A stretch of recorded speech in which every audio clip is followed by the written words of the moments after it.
সরকারি কর্মচারীদের বহুল প্রতীক্ষিত নবম পে স্কেল বাস্তবায়ন নিয়ে ধীরে ধীরে অগ্রগতি হলেও এখনও চূড়ান্ত সিদ্ধান্ত আসেনি।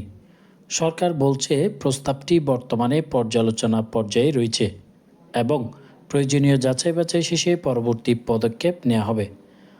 প্রধানমন্ত্রীর অর্থ ও পরিকল্পনা উপদেষ্টা রাশেদ আল মাহমুদ তিতুমির জানিয়েছেন, পে স্কেল সংক্রান্ত প্রতিবেদন জমা দেওয়ার পর একটি সচিব কমিটি গঠন করা হয়েছে।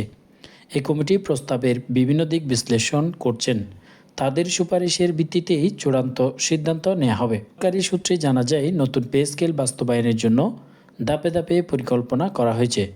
প্রাথমিকভাবে 2026 সালের জানুয়ারি থেকে আংশিক বাস্তবায়নের কথা ভাবা হলেও এখন তা পর্যালোচনার মধ্যে রয়েছে।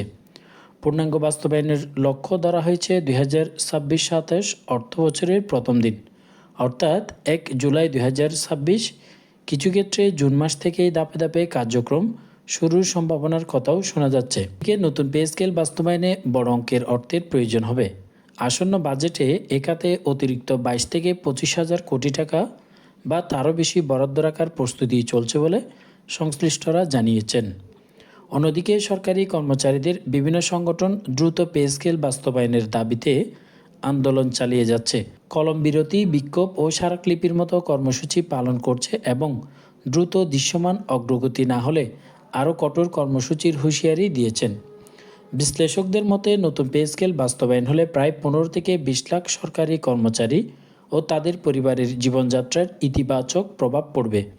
তবে অর্থনীতিবিদরা সতর্ক করে বলছেন, অতিরিক্ত ব্যয়ের কারণে বাজেট ঘাটতি ও মূল্যস্ফীতির উপর চাপ বাড়তে পারে, যা সামগ্রিক অর্থনীতিতে প্রভাব ফেলতে পারে।